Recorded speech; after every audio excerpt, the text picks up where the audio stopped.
All right, so did I throw out the intro card? I don't think I did, so let's throw it up now, and here we have it. The High Elves of Xiphos taking on the Vampire Coast of Viash.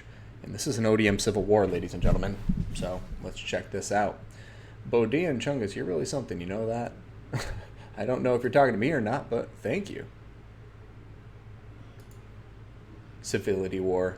But here we go. Let's go check out the deployment of these two armies and see who comes out on top of this battle. So for the Vampire Coast, we have a front line of 4 zombie deckhand mob. In the back, we're going to have 3 zombie deckhand mob with pole arms, and they will be sitting on top of 2 carronades and a mortar here in the center to blow up those high elf infantry units.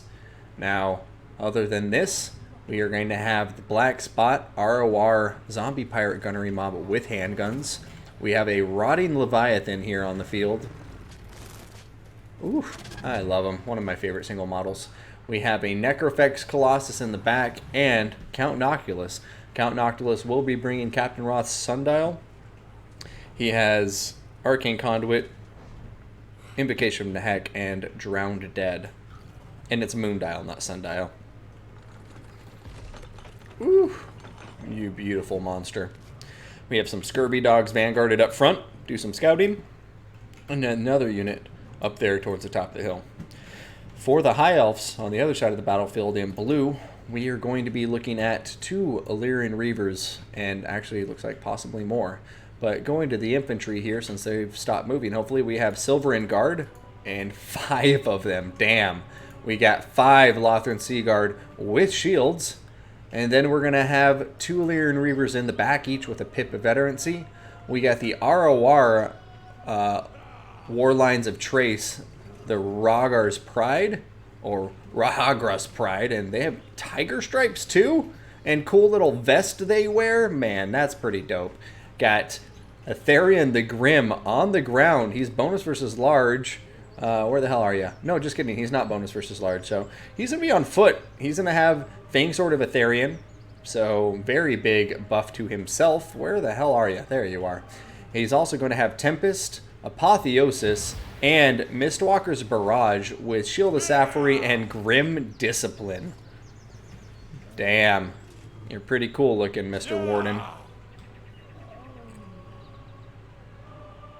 I could have sworn I saw a 3rd unit of cavalry, and I did, and it's going to be Illyrian Reavers vanguarded behind the Vampire Coast formation, and both players are now going to try and look out for each other, see what's happening.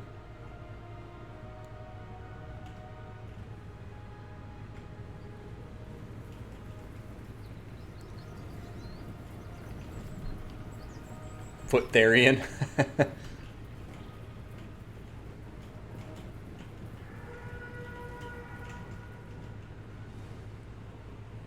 Over here, Scurvy Dog's going to be pulling back as the white line, or sorry, I always say white lines for everything, but as the War Lines of Trace push forward. Man, I love these guys. I love their beards that are all braided, these lines.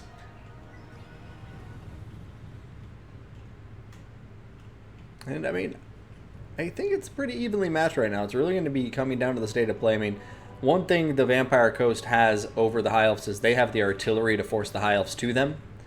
And so, you know, if the High Elves try to camp anywhere, they won't be able to because the Vampire Coast has the range advantage in spades. 2 cannons, so 2 carronades, a mortar, and a Necrofex Colossus will be more than enough to force this High Elf army out into the open field.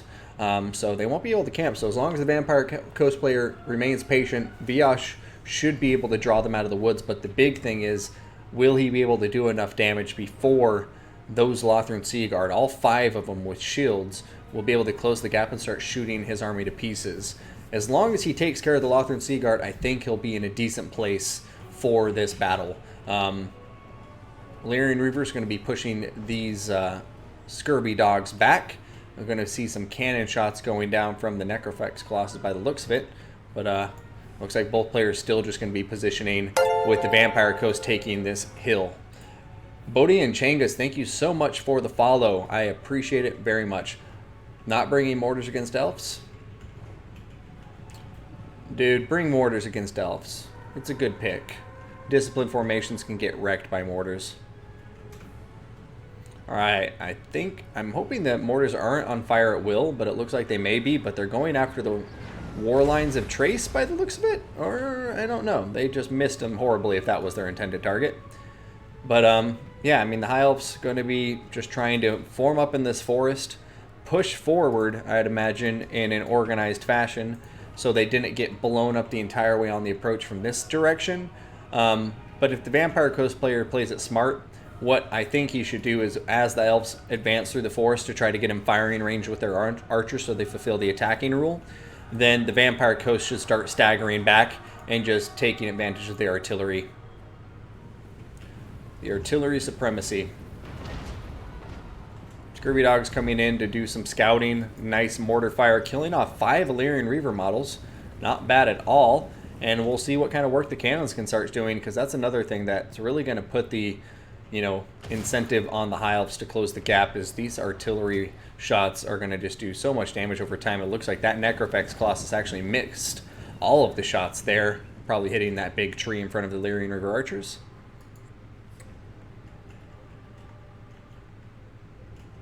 And oh no, we froze.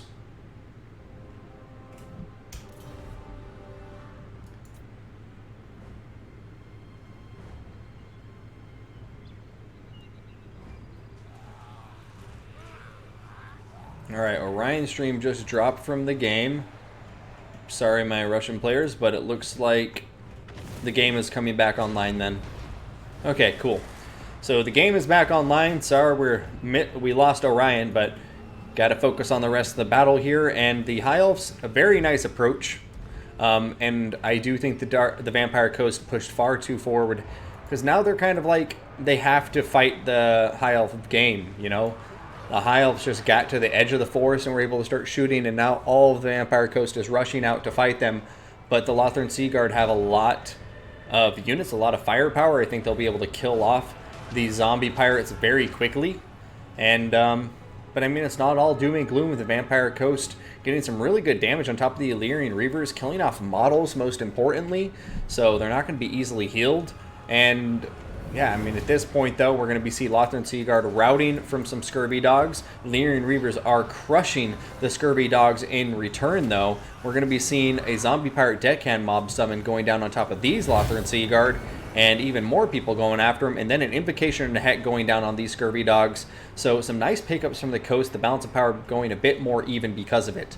Right now, the Black Spot Zombie Pirate Gunnery mob is getting rear charged by the Rahagra's Pride, I'm sorry, and they are crumbling out of existence, and the Vampire Coast front line looks like it's about out of steam over here.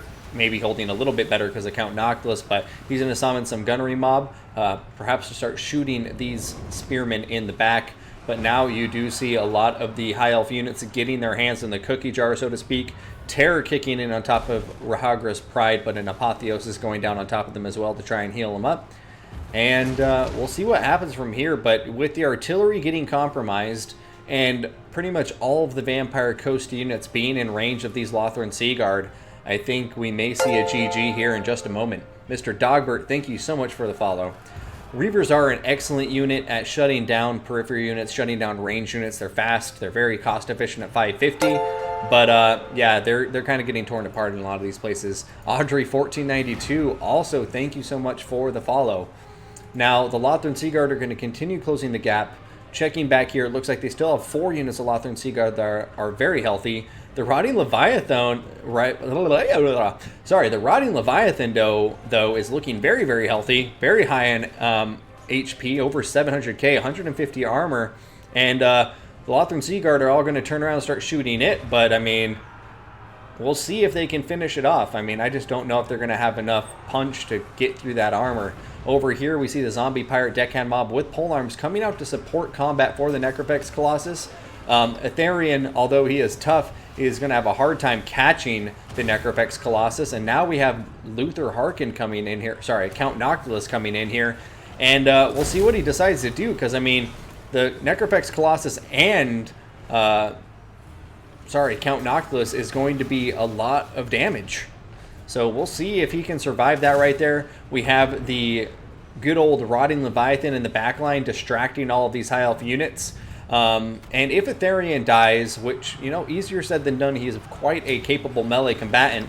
But if I keep on saying Luther Harkin. If Count Noctilus can pull this off, then that may be a path to victory for the Vampire Coast at this point in the game, which has looked pretty dicey for him. But that Zombie Pirate Deckhand Mob summon going to protect the vampires from the Illyrian Reavers who try to come in here and help out Aetherian. And now Noctilus and the Necrofex are going to keep bullying poor old Aetherian. Oh, meanwhile, over here on the other side of the battlefield, we do see some Rotting Leviathans getting pinned in place. Hey, Q21, thank you so much for the follow. But yeah, Illyrian Reavers are pinning it in place.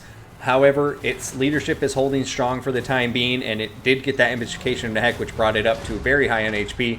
But right now, the Vampire Coast looking like they may be in trouble because, you know, Odium Xiphos, a great player, recognizing when he needs to switch his targets, and now he is going after the Necrofex Colossus, and it's doing a lot of it's taking a lot of damage from these Lothran Sea Guard. So it's really coming down here. Ooh, Mighty Roar going down on top of the Rotting Leviathan. It is crumbling now, attacked in the rear, losing a ton of speed and leadership.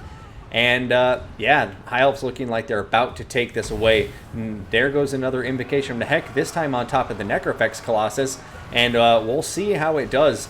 These Illyrian Reavers buying some very valuable time. However, Terror should be kicking it at any moment now. And if this Necrofex Colossus can get some nice shots, maybe it could break the hold that the High Elf units have on top of the Rotting Leviathan, but looks like he won't need that help. Terror kicking in, and just like that, the Rotting Leviathan looking like he's going to get freed up here. Count Noctilus still holding his own like a badass over here. He has crazy good defense stats at 60, armor piercing, and those summons for days are just keeping him alive right now. Necrofex Colossus trying to kill off these Lothran Sea Guard. The other ones are hitting him in the rear, so it looks like he's going to have to turn around and get on top of them, but he's crumbling right now. Critical binding just reached, but in comes another charge from the Illyrian Reavers, and the War Lines of Trace look like they may be coming over to play too. Over here, Count Noctilus summoning some Zombie Pirate Deckhand Mob to help meat shield him, and he is tanking, which is what he does best. And Lothran Sea Guard continuing to fire away at the Rotting Leviathan. Rotting Leviathan switch targets, attack these ones. These ones are almost out of ammunition. You attack these ones, you prevent them from firing. A lot better value in my humble opinion. Over here, though, it's just looking like it may be too little too late. You know, the Necrofex Colossus is crumbling. Looks like it's going to go down to the War Lines of Trace and the Lothran Sea Guard. And there it goes. It's falling apart, quite literally, people. And now the High Elves can start turning all their attention over here to the Rotting Leviathan and Count Noctilus. But we'll see what happens from here. Looks like an Arcane Conduit going down here. And an Overcast Invocation of Heck probably going to be just what the Doctor ordered. But bad news for the Vampire Coast is they're now getting surrounded. Lothran Sea Guard going to be firing in from multiple angles. And I don't think the leadership debuffs are going to be survivable for the Vampire Coast, and we're going to see a high elf victory here probably for the first round. But look at that. Invocation of the Heck going down on top of the Rotting Leviathan. It is taking some damage. It is crumbling, but that healing is still going down to help keep it alive. In Count Noctilus just hanging by a thread. Aetherian coming back over, though. In come the War Lions, and I think we're going to be seeing a high elf victory here to Odium Xiphos versus Viash.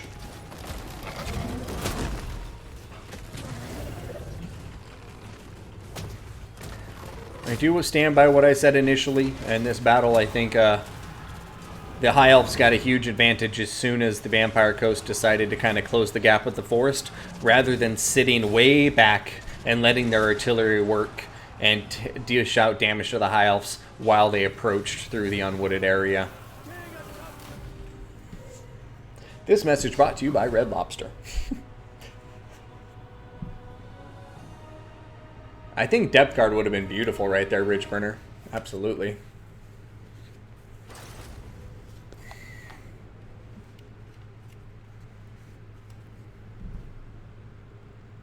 Yeah, if anything, I think he needed Gunnery Mob over the regular zombies if you want anything done. But I think ultimately the main thing here is zombie summons, I agree, are not going to be that effective against Silver and Guard. These guys take so little damage from zombie combat with their high armor and their really good defensive stats that it just didn't seem like the summons were doing what they needed to. And I want to point out, though, Viash was using the vast majority of those summons on top of Lothran Seaguard, which is the right target, too, because every second they're not firing is a second you're getting value with your unit. So, great game to both of these players for the first round, and I'm excited to see where it goes from here. You got to keep in mind, with these guys being clanmates, I'm sure the mind games are real, and both of these guys know each other's, little tricks up their sleeve. So, should be a good series.